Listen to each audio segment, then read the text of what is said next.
Great we are live good evening सबको आज हम ideas inspiring dialogues for environmental action series के लिए मिले हैं I am Manav Sumra from Gujarat youth forum and ideas is a monthly representation by my future my voice youth ambassadors of earth day network that they launched last year. Over 10 episodes of these sessions have already been conducted, whereby Earth Day Network invites world renowned individuals to share about their environmental efforts and motivate young environmental leaders throughout their work. These sessions are moderated of My Future, My Voice initiative. This dialogue session has been organized by Gujarat Youth Forum, Earth Day Network, Elixir Foundation, Yuva, and UNICEF. Earth Day Network India launched My Future, My Voice campaign on the 50th anniversary of Earth Day in April 2020. And it brings together young environmentalists from across the globe to provide them a platform to share their tried and tested techniques that help restore our Earth. It also means to build bridges and networks across political borders and spaces. As we speak, the campaign already has representation of over 190 youth from 90 countries across 6 continents. For our introduction session, we are honored to have our key speaker, Mrs. Karuna Singh, who will shed more light on My Future My Voice campaign of Earth Day Network and about the organization. Karuna Singh is with Earth Day Network, a registered trust in India that is inspired by the ideals of earthday.org, a global environmental NGO that began with the first Earth Day in 1970, and today engages with over 50,000 organizations in around 190 countries to take the environmental movement forward. Karuna leads these programs in close to 25 countries and among approximately 5 billion people in Asia. This she achieves with the team she supervises in multiple places. She is called upon to make presentations at global forums as well. Recently, she was also invited by the Asia Pacific Network and the Government of India, Ministry of Environment, Forest and Climate Change Small Grant Program. She was invited to Japan to provide expert advice to develop a South Asian hub for collaborative research by the Asia Pacific Network for Global Change Research. We are glad to have you, ma'am. Welcome. Let's get started with the introduction session. Thank you. Thank you. Namaskar. Greetings to everybody. Thank you for having me here. Thank you, Manav, for that introduction. Yes, I am with earthday.org that began with the first Earth Day on April 22nd, 1970. 150 years before that, the Industrial Revolution has resulted in rampant pollution, in toxins in the air, and with children born with diseases.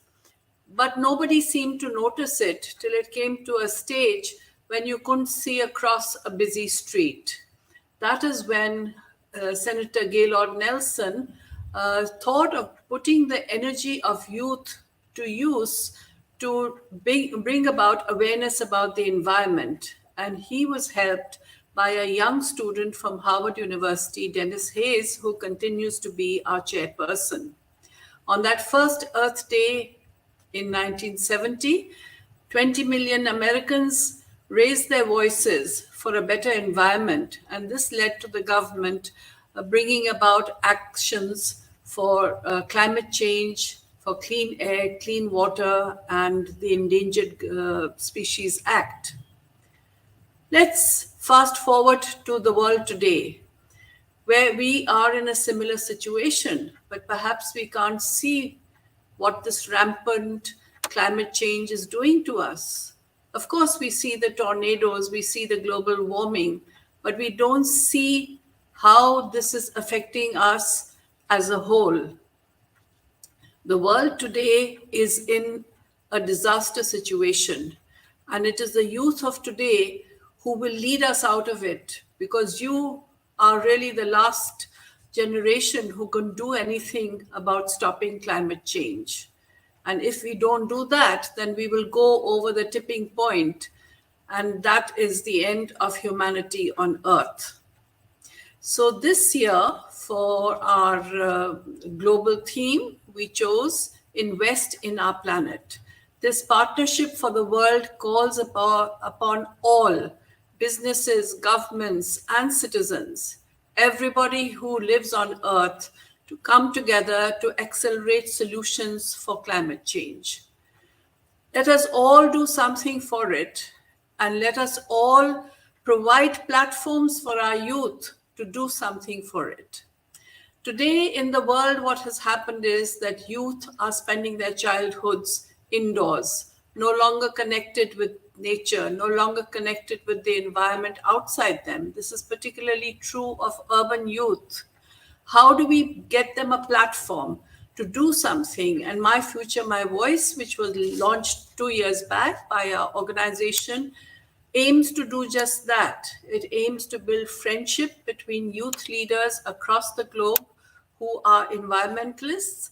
It aims to give them common ideas, common solutions to problems that they might have. And I'm so proud to have Madish a part of My Future, My Voice. He is a true example of what youth can do and what we can do to help youth. Madish and the Gujarat Youth Forum are doing so much to build awareness about the environment. And the Gujarat government and organizations such as UNICEF are to be congratulated for supporting them in doing this. Madish, you are a true leader and a true gem of My Future, My Voice. Thank you for being a part of it. So today, let's hear from other speakers about how we can connect youth to nature, because that is so very important. Youth have forgotten that they are not supreme, that anthropogenic activities are not the only things to be considered, that nature is supreme. And perhaps COVID has proven that nature is supreme. Perhaps it was good that we saw how good nature was and how we need to be subservient to it, not nature subservient to us. So thank you very much for inviting me. Thank you, Honorable Minister, for gracing the occasion. And thank you to all the speakers who are here to show you how youth can get reconnected to the environment. Thank you very much. Thank you so much, ma'am, for those kind words. I'm sure that today we'll understand a more basic insight of how we can have more and more youth participation for climate action. હવે આપણી વચ્ચે હાલ મુખ્ય અતિથિ ગુજરાત રાજ્ય કક્ષાના મંત્રી શ્રી જગદીશભાઈ વિશ્વકર્મા પંચાલ ઉપસ્થિત છે, જેઓ હાલ વન, પર્યાવરણ અને ક્લાઇમેટ ચેન્જ જેવા મહત્વ વિભાગની જવાબદારી સંભાળી રહ્યા છે. હું માન્ય મંત્રીશ્રીને વિનંતી કરીશ કે ગુજરાત અને વિશ્વના યુવાનોને ક્લાઇમેટ ચેન્જ તથા પર્યાવરણ રક્ષણ વિષય પર સંબોધન કરે. Please. Hello friends, good evening everyone. આજે યુનિવર્સિટી ઓફ ઇન્ડિયા દ્વારા જે Gujarat youth forum earth and day network and Alice Kisser and foundation જે આજરોજ ક્લાઇમેટ ચેન્જ પર ideas and inspiring dialogue for environmental action સિરીઝમાં ઉપસ્થિત આજના કાર્યક્રમની અંદર Shrimati Karuna Singh, regional director earth day network Asia, Sri Tom Whitecherry, Chief Emergency and Disaster Risk Reduction UNICEF, and my younger dear friends. Really, I appreciate to UNICEF and all other speakers કે જે આવનાર દિવસોની જે ચેલેન્જ છે climate ચેન્જને લઈને, અને happy to say કે દેશના વડાપ્રધાન નરેન્દ્ર મોદીજીએ પણ આ એક મુહિમને ખૂબ સારી રીતે આગળ વધારી છે જ્યારે દેશનું યુથ આ ન્યૂ આઈડિયાઝ માટે આગળ આવ્યું છે. યુનિસેફ ઇન્ડિયાએ ભારતમાં 1949ની સરકાર સાથે મળી જે કામ કરી રહી છે કે ડે બાય ડે જે ટેમ્પરેચર અપકમિંગ થઈ રહ્યું છે, દરિયાઈ સપાટી અપ થઈ રહી છે, એટમોસ્ફિયરની જે અસ્થિરતા છે એ છે, નેચરલ ડિઝાસ્ટર મેનેજમેન્ટ, આ બધી જ બાબતો પર જે આપણે ટોપિકને લઈને જે ડિસ્કસ કરી રહ્યા છીએ, મને એવું લાગે છે કે આવનારા દિવસમાં એન્ટાયર ધ વર્લ્ડ જે રીતે આપણી લાઈફસ્ટાઈલ ચેન્જ થઈ રહી છે, આ એક ટોપિક ખૂબ મહત્વનો હશે કે લાઈફસ્ટાઈલ જે ચેન્જ થઈ રહી છે અને આવનારા દિવસોમાં આપણી લાઈફસ્ટાઈલ કેવી હોવી જોઈએ એને લઈને પણ આપણે અવેર થવાની જરૂર છે. જે રીતે વર્લ્ડ વાઇઝ એક વોટર સ્ટોરેજ અથવા વોટરની જે શોર્ટેજ ઊભી થઈ રહી છે એને લઈને હું ગવર્મેન્ટ ઓફ ગુજરાતની વાત કરું તો ગવર્મેન્ટ ઓફ હવે એન્ટાયર ધ વર્લ્ડ આપણે પાણીને રીટ્રીટ કરવા માંડ્યા છીએ અને ટ્રીટ કર્યા બાદ યુઝ કરવા માંડ્યા છીએ. પણ આજે પણ એની એવું કહેવાય કે ભાઈ ડ્રિંકેબલ વોટર અને અધરવાઇઝ ફાર્મિંગની અંદર જે વોટર યુઝ થાય છે એના પર્સન્ટેજ ખૂબ ઓછા છે. તો કદાચ એની પર આપણું ફોકસિંગ અને ડિસ્કશન ચોક્કસ હોવું જોઈએ. સાથે સાથે એક નવો સ્કોપ પણ મારા ધ્યાનમાં આવ્યો છે કે રિસ્પેક્ટ ફૂડ. એન્ટાયર વર્લ્ડની વાત કરીએ તો અત્યારે ફૂડ એક ખૂબ મોટી ચેલેન્જ છે કે ભાઈ જેટલું ફૂડ ધારો કે 1 કિલો વીટની વાત કરી તો 1 kg વીટને ઘઉંને ઉગાડવા માટે આપણે 8 લીટર કરતાં વધારે પાણી જોઈએ છે અને એ જ વસ્તુને 1 કિલો રાઈસ એટલે ચોખાને ઉગાડવા માટે ફાર્મિંગની અંદર મોર દેન 5000 લીટર પાણી જોઈએ છે. એની પાછળ એટલી એનર્જી યુઝ થાય છે, એટલો જ પાવર યુઝ થાય છે, એટલો જ મેન પાવર યુઝ થાય છે. હવે કદાચ આ બે જ પ્રોડક્ટ આપણે લઈએ તો વિશ્વની અંદર મેક્સિમમ યુઝ થતું ફૂડ છે રાઈસ છે, પોટેટો છે, વીટ છે. હવે આ ફોકસ અત્યારે આપણે આ એરિયાને સેગમેન્ટ આપણે છોડી દઈએ છીએ અત્યારે. પણ જો કદાચ આના રિસ્પેક્ટ ફૂડને આપણે એ એંગલથી લઈએ કે ફૂડને જો આપણે સેવ કરીશું અથવા લોકોમાં અવેરનેસ ક્રિએટ કરીશું તો આપણે એની પાછળ જે પાણીને બધું બગાડ થઈ રહ્યો છે, જે ઇલેક્ટ્રિસિટીનો જે બગાડ થઈ રહ્યો છે અને આ સિવાય જે લોકોને ફૂડ ડે બાય ડે મળતું નથી, અધરવાઇઝ વિધાઉટ ફૂડ જે લોકો સૂઈ રહ્યા છે તેમાં હંગ્રી ઇન્ડેક્સ આખો વર્લ્ડ વાઇઝ જોઈએ તો ડે બાય ડે વધી રહ્યો છે. તો ચોક્કસ આપણે દિશામાં ફોકસ કરીશું તો મને વિશ્વાસ છે કે અત્યારે જે યુથ ભેગું થયું છે એન્ટાયર વર્લ્ડમાં ત્યાં જે લોકો જોડાયેલા છે તો આ પણ એક આપણા લાઈફસ્ટાઈલની અંદર ખૂબ મોટો હિસ્સો છે કે આપણે રિસ્પેક્ટ ફૂડને પણ એટલું જ મહત્વ આપવું જોઈએ. સાથે સાથે એવું કહું કે ભાઈ આયુર્વેદિક એટલે અત્યારે જેટલી પણ મેડિસિન બની રહી છે, ફાર્માસ્યુટિકલ ઇન્ડસ્ટ્રીઝ જે દિશામાં જઈ રહી છે, એલોપેથિક મેડિસિન એની જે ઇન્ડસ્ટ્રીઝ આવી રહી છે એ કેમિકલ ઇન્ડસ્ટ્રીઝને આપણે ક્યાંક બેરિયર બ્રેક કરવું હશે તો આપણે આયુર્વેદિક ઇન્ડસ્ટ્રીઝને એટલું જ પ્રમોટ કરવું પડશે. તો જ આપણે આવનાર દિવસોમાં પાણીની શોર્ટેજને અથવા એન્વાયરમેન્ટ જે બગડી રહ્યું છે અત્યારે જેટલી પણ જગ્યાએ વર્લ્ડ વાઇઝ જે કેમિકલ ઇન્ડસ્ટ્રીઝોનો ગ્રોથ થઈ રહ્યો છે અથવા કેમિકલનો યુઝ થઈ રહ્યો છે જે પણ જગ્યાએ, ચાહે ફૂડ કલર હોય, આપણા ફેબ્રિક્સના કલર હોય કે એનીવેર, અને છેલ્લે આપણે સોલ્યુશન લાવીએ છીએ કે ડીપ ડિસ્ચાર્જ કરીએ. દુઃખની વાત છે કે આપણે બધા જ આ બધી બાબતોને આપણી લાઈફસ્ટાઈલને ચેન્જ નથી કરતા. એના કારણે આ બધી ઇન્ડસ્ટ્રીઝનો ગ્રોથ વધી રહ્યો છે, સાથે સાથે એન્વાયરમેન્ટનું એટલું જ મોટું નુકસાન થઈ રહ્યું છે. નો ડાઉટ ભારત સરકાર અને ગુજરાત સરકાર આના માટે ખૂબ જ કટિબદ્ધ છે, પણ સાથે સાથે એન્ટાયર ધ વર્લ્ડ આપણે બધાએ નવા આઈડિયાઝ લઈ અને વિચારવું પડશે કે આપણે આપણી લાઈફસ્ટાઈલને ક્યાં ચેન્જ કરીએ. આપણી લાઈફમાં એક નાનો ચેન્જ એ ઘણી બધી બાબતોમાં આપણને સારું મોટિવેશન કરી શકે છે. અત્યારે ગુજરાતની વાત કરું તો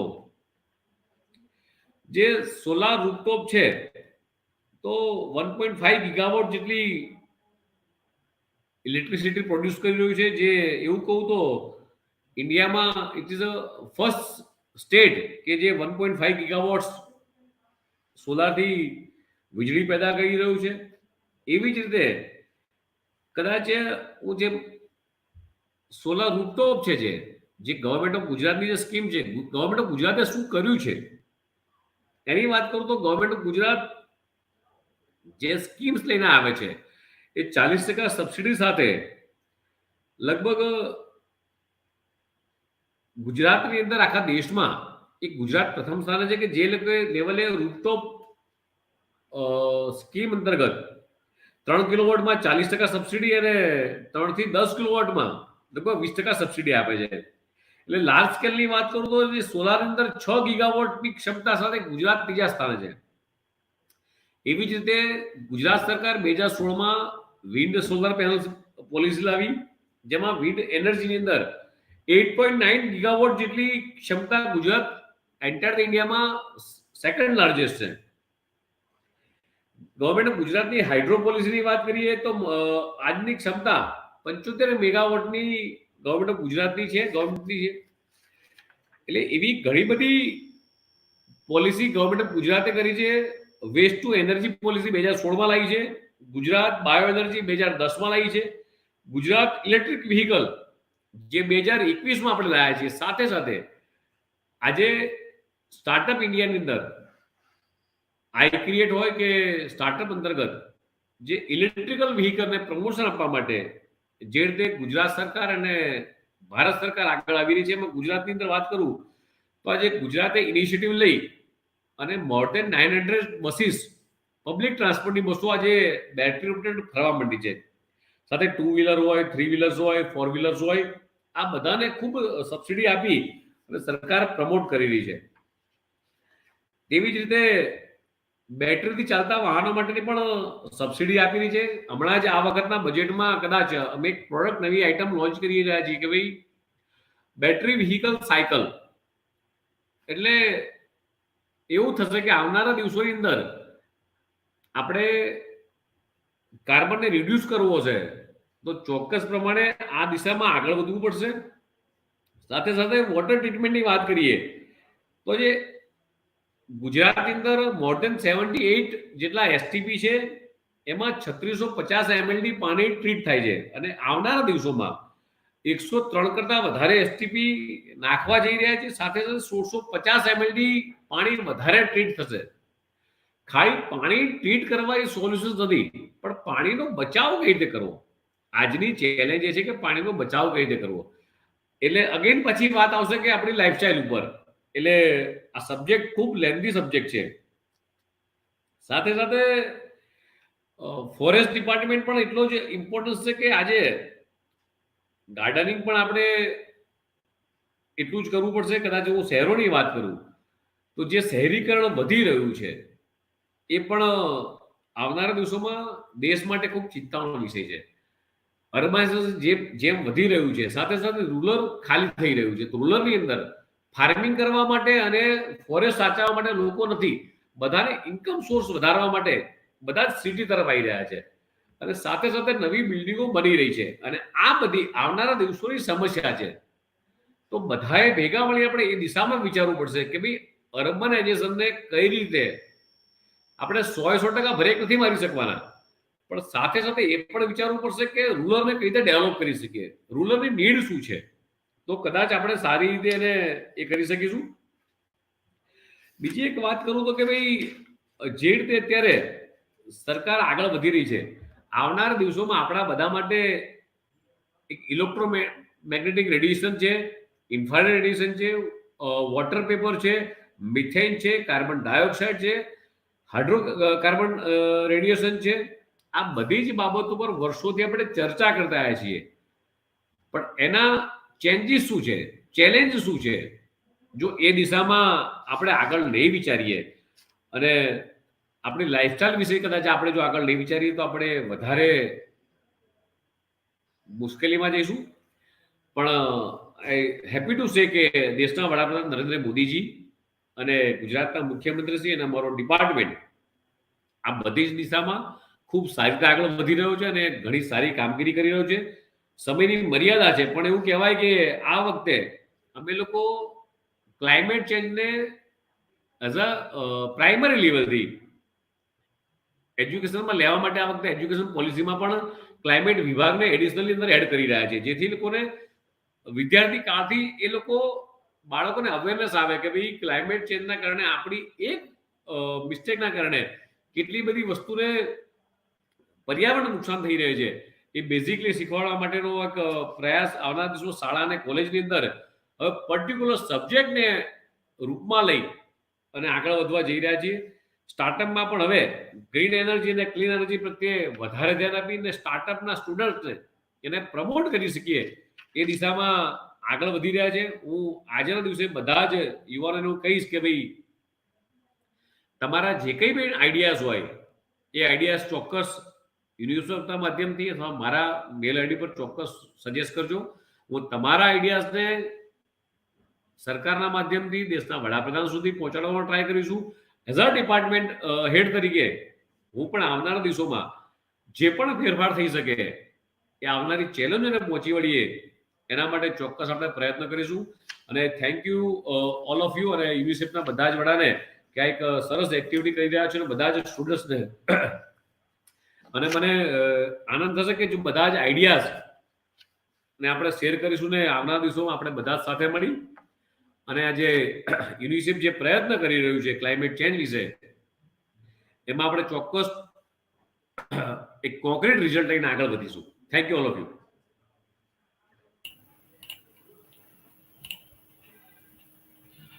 હું માનનીય મંત્રી શ્રીને તેમના પ્રેરણાદાયી શબ્દો માટે આભાર પ્રકટ કરું છું. ગુજરાત અને વિશ્વભરના જે યુવાનોએ આપણી વચ્ચે જોડાયા છે તેઓને આપના શબ્દોથી જરૂર પ્રેરણા મળી હશે. Thank you sir. Next up, we have a special address by Mr. Tom White, who is the Chief Emergency and Disaster Risk Reduction at UNICEF. Tom is an extensively experienced humanitarian and program manager, specializing in emergency preparedness, response, and risk-informed development programming. Tom has an academic background in engineering design and a master's degree in the control of infectious diseases. He comes with more than 25 years of experience leading large teams and programs with various organizations, including INGOs, UN agencies, and donors, with roles ranging from frontline field work to managing a portfolio of countries in the headquarters, and providing advisory support to the UK government to respond to major disasters, conflicts, and diseases outbreaks around the world. Tom has worked in more than 20 countries across Africa, Asia Pacific, Caribbean, and Europe.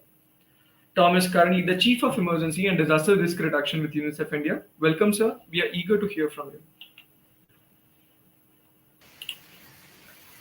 Thank you, Manav, and thank you, everybody. Well, first of all, allow me to say good evening and namaskar to all. Honorable Shri Jagdish Bhai Vishwakarma, State Minister, Forest and Environment, Climate Change Department, Government of Gujarat. Shri Bipin Talati, Joint Secretary, Climate Change Department, Government of Gujarat. Mrs. Karuna Singh, Regional Director, Earth Day Network Asia, and other distinguished guests and speakers. First of all, I think, allow me to say what an honor it is and a privilege to be alongside all of you and to be part of this incredibly dynamic network. I think we can all agree that this dialogue is an excellent opportunity for knowledge sharing amongst us on climate resilience building, recognizing that, well, climate change is absolutely upon us. I think we need to recognize that the issue of climate change, while we are perhaps quite familiar with talking about climate change in future tense, we need to recognize it's absolutely upon us right now. We see the impacts of climate change increasingly, both in terms of frequency and magnitude of climate-related shocks, whether it's cyclones, floods. I think only in 2021, we saw an actual cyclone going from coast to coast, right the way across the landmass of India. It was the first time in history that I'm aware of. And it really marked a significant change in the way we see these events unfolding. It really, it's increasingly striking how we see these events not only increasing in terms of frequency and magnitude, but equally the geographical spread of these events. I think some of us may have seen the latest IPCC report, which was released today, and this latest report seems to be the bleakest yet, really provides the bleakest outlook yet. It really underscores the importance of exactly this dialogue that I commend all of you for bringing us together and making this happen, providing this opportunity. But I think I'd like to underline a few points and take my few minutes to really kind of drill home a few take-home messages, if I may. One is that we really have to understand that we all have a role to play as individuals, as organizations, as households, as communities. We all have multiple roles to play. And I think this forum is a golden opportunity for us to galvanize that. Recognizing that and really appreciating that this forum is a golden opportunity for us to engage with youth, recognizing the two-pronged approach that youth can play in the context of climate change. We talk about youth as the younger generation. Sometimes we can be naive and think of youth as perhaps those that have yet to develop an opinion, yet to develop an expertise, but they are so fundamental. They are so well placed to understand where the communities are. They have the energy, they have the future, and perhaps you could say they are the biggest stakeholders when it comes to climate change, because the future is ahead. And it's really upon the youth, as Karuna, you suggested, it's really upon the youth. I feel terrible saying this, but the weight is on the shoulders of the youth. And we, as professionals in our respective backgrounds, we have a responsibility to support, to provide whatever opportunities we can for the youth to carry this weight on those shoulders. And we really need to do that in the best way possible.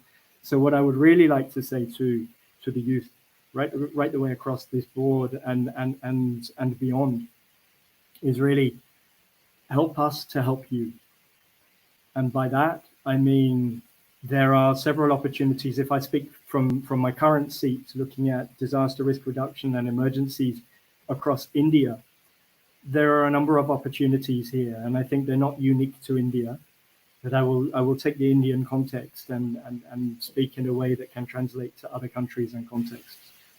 So if we look at the acute phase of a climate-related disaster, if we look at floods or cyclones or whatever it might be, in the acute phase, immediately, either during or immediately following, there will be some form of rapid needs assessment.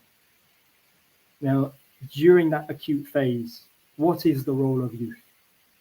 How can we engage effectively with youth to involve them in rapidly identifying the acute needs of those most vulnerable, those hardest hit, those hardest to reach? Youth are very well placed to support us to do that. They don't have all the answers, but they certainly have many of them. And working with youth, alongside youth, for youth, we can really try to answer some of those questions more effectively for those most vulnerable, those hardest to reach. The second thing would be, following that actual impact, we would start looking at post-disaster needs assessments. We would start trying to understand where are the damages, where are the losses in terms of infrastructure, in terms of services, in terms of the broader framework of development programming. Now, how can we work with youth effectively to really understand where are those damages and how are they impacting the most vulnerable communities? And how can we work with youth to effectively reconstruct following these disasters?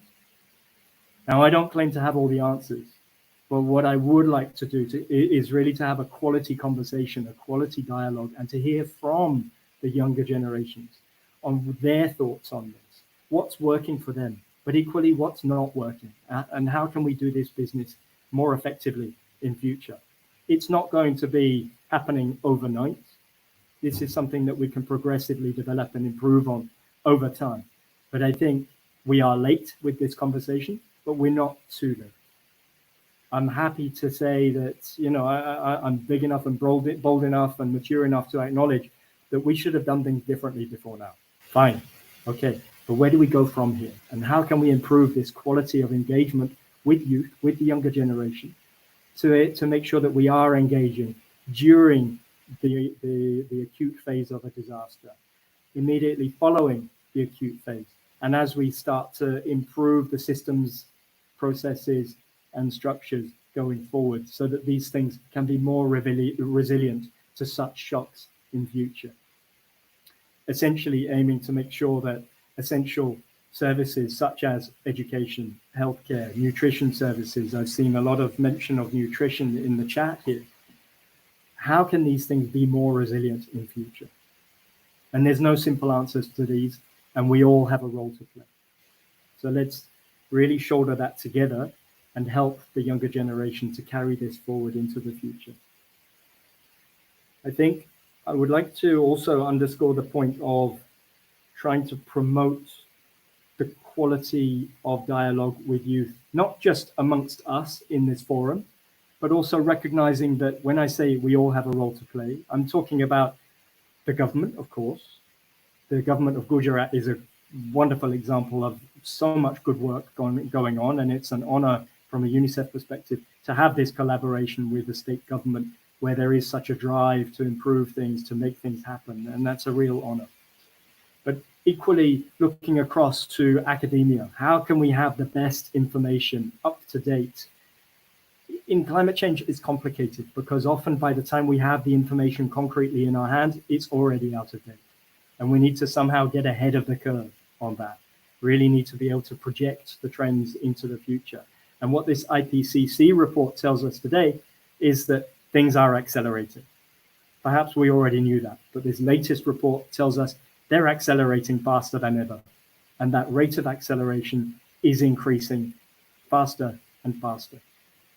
There's not a pretty picture that's being painted, but perhaps we can equally see a lot of opportunity in this. Opportunities for improved engagement, opportunities for new livelihoods, forgetting the dirty livelihoods of the past, but looking for cleaner livelihoods of the future, and how we can do that together as a community. Bring on the private sector. Again, Gujarat has plenty of that, and many other states across India and around the world.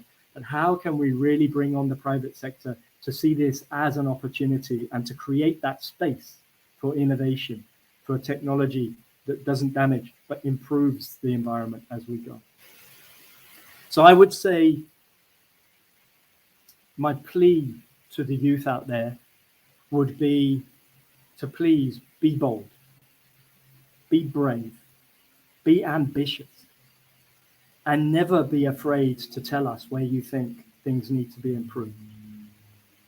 But I would say, let's be constructive in this as well, because we don't want to get to a stage where there's a lot of face-saving exercises. We've run out of time for that. We all need to be big and brave and bold enough to acknowledge that things could have been done differently in the past.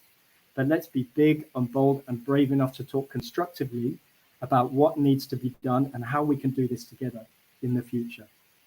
So on that note, again, I would say thank you very much and namaskar to all. Thank you.